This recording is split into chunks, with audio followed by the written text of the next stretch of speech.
disebabkan karena tersangka tersinggung dengan perkataan korban yang meminta pertanggungjawaban untuk kalau nggak uang mayat saya. Dia bilang katanya motifnya tersinggung sama mama saya karena mama saya minta tanggung jawab.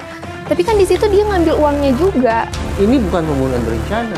Ini adalah penganiayaan yang mengakibatkan orang kehilangan nyawa.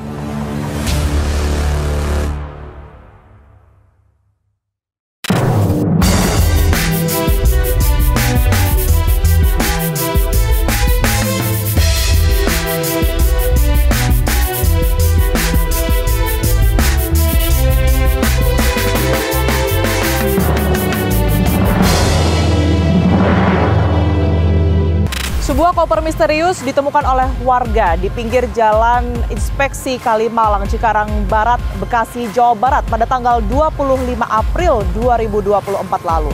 Setelah dibuka, ternyata isi dari koper tersebut adalah jenazah wanita kisaran usia 50 tahun berinisial RM. Dan setelah dilakukan penyidikan oleh pihak kepolisian, pelaku ternyata adalah rekan kerja dari korban yang diduga memiliki hubungan khusus dengan korban. Seperti apa faktanya? Anda menyaksikan Fakta bersama saya, Tiara Harahap.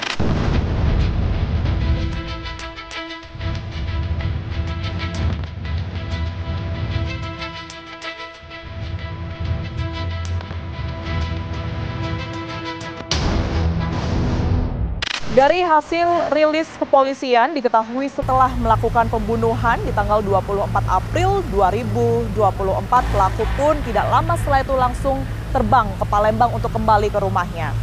Rumah dari tersangka ini di Jalan Kaya Lorong Rukun 2, Kelurahan 14 Ulu, Kecamatan Seberang Ulu 2, Palembang. Di mana di rumah itu pula pemirsa ia tinggal bersama istrinya. Pelaku ditangkap oleh kepolisi di dalam kamarnya pada tanggal 1 Mei 2024 pada pukul 1.30 dini hari.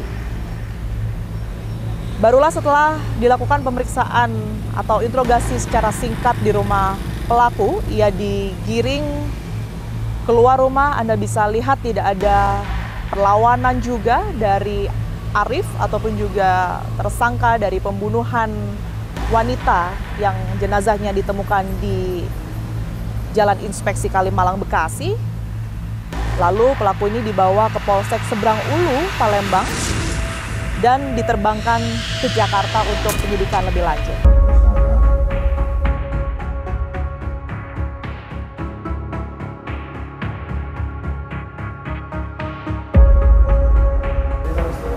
Tim Fokus saat ini berada di Ditreskrimum Polda Metro Jaya. Pemirsa, polisi hari ini akan menyampaikan informasi terbaru hasil penyidikan sementara berkaitan dengan penemuan jenazah wanita berusia 50 tahun di dalam sebuah koper di wilayah Cikarang, Bekasi, Jawa Barat. Saat ini bisa Anda lihat ya, ini awak media sudah bersiap dan di depan sana sudah ada pihak kepolisian beserta juga dengan kedua terduga pelaku. Kita akan lihat apa informasi terbarunya, karena informasi terakhir ini pelaku hanya satu, yang kemudian ini adalah diketahui rekan kerja dari korban, tetapi ternyata ada dua orang tersangka yang berdiri di sana.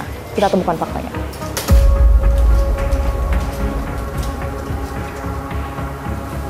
rekan-rekan sekalian, perlu kami sampaikan bahwa motif daripada tersangka melakukan pembunuhan ini disebabkan karena tersangka tidak terima ataupun tersinggung dengan perkataan korban yang meminta pertanggungjawaban untuk dinikahi, sehingga membuat tersangka sakit hati dan melakukan pembunuhan.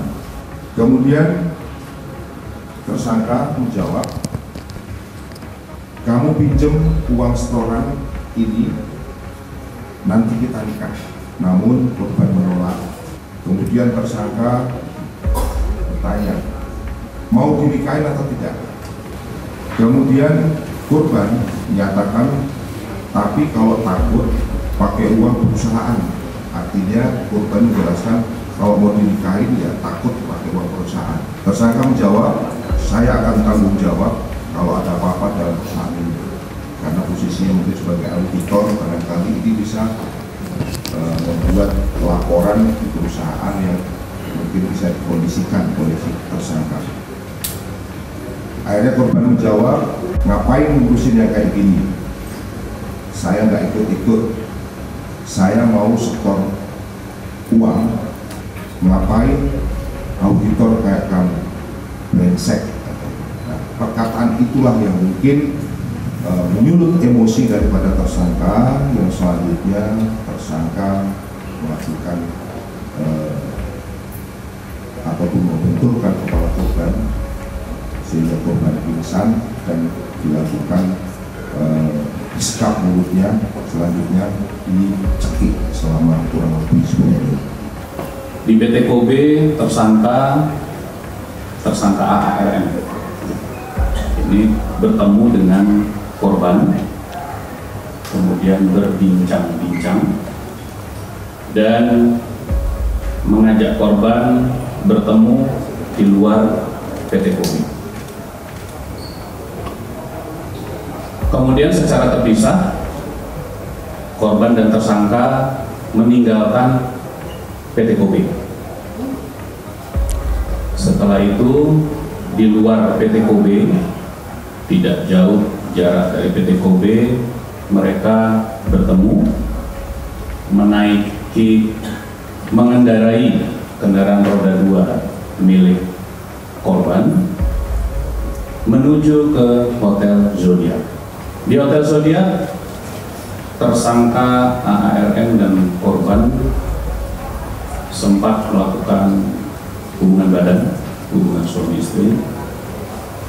Kemudian setelah melakukan hubungan suami istri, terjadilah percakapan yang sebagaimana tadi disampaikan Pak Direskrimum. Jadi korban ini meminta pertanggungjawaban dari tersangka AARM, minta dinikahi.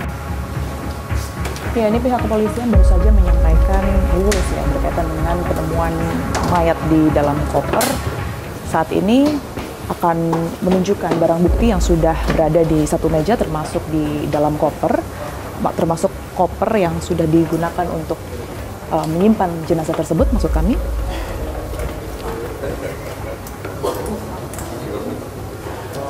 Ya, tadi sudah dijelaskan bahwa koper tersebut ini digunakan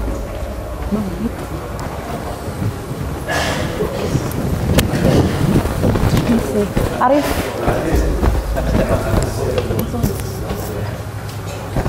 Izin ya Bang, maaf. Arif, maaf saya minta waktunya Tiara dari TV One. Mau menanyakan sebenarnya yang jadi pemantik emosi Arif sehingga menghabisi nyawa korban pada saat itu apa ya? Boleh minta tolong dijelaskan sedikit? Nanti sebentar ya Mbak. Oke. Laporan dulu Mbak. Laporan dulu? Oke. Kalau ada kesempatan bisa kami berikan. Singkat aja soalnya sebenarnya Mbak. Berkaitan dengan penegasan. Oke, terima kasih. Boleh. Bukan. Jangan. Oke. Ya, kita belum mendapatkan keterangan ya berkaitan dengan seperti apa kemudian ini kronologi dari versi tersangka. Tadi pihak kepolisian sudah menjelaskan bagaimana kemudian ini tersangka mencoba menghabisi nyawa korban hingga kemudian ini kronologi dari penangkapan. Kita temukan fakta lainnya.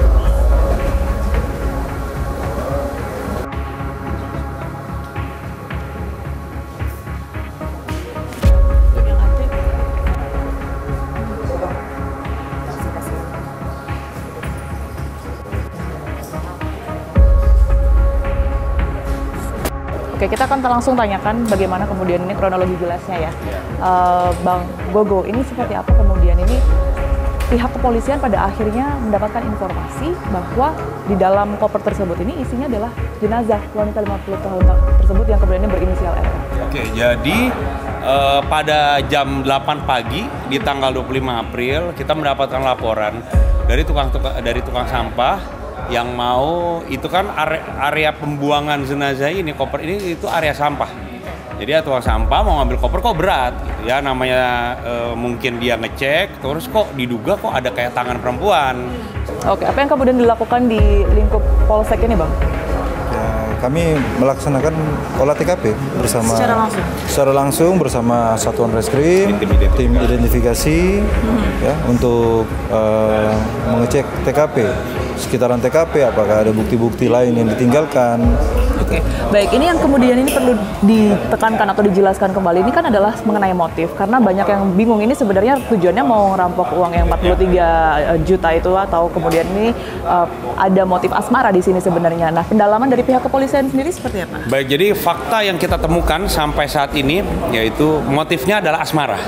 Yang pertama kali, karena dia awal mulanya dia berhubungan baik-baik saja sampai dengan si korban ini meminta pertanggungjawaban dari perbuatan si pelaku gitu. Untuk diminta dinikahkan. Tapi karena pelaku minta bahwa ya kalau mau nikah ya pakai uang setoran aja, ya dia nggak mau. Setelah itu dia ya yang karena dibawa yang 43 juta. Yang 43 juta ya. Oke, terus si perempuannya, si korban bilang bahwa ya sudah ya kata-katanya dimaki-maki si tersangka ini. Setelah itu tersangka kesal, sakit hati, dipukul kepala, dijedotin kepalanya ke tembok. Setelah itu dia pingsan, dicekek dan dibekap selama 10 menit.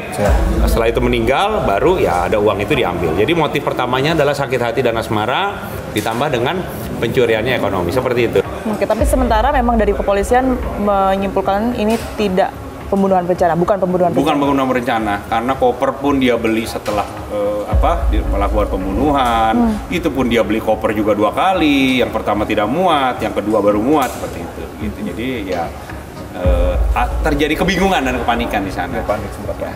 Oke, baik. Terima kasih banyak atas waktu dan juga penjelasannya. Baik, makasih. Kita temukan fakta lainnya. Kalau nggak uang, mayat kata saya.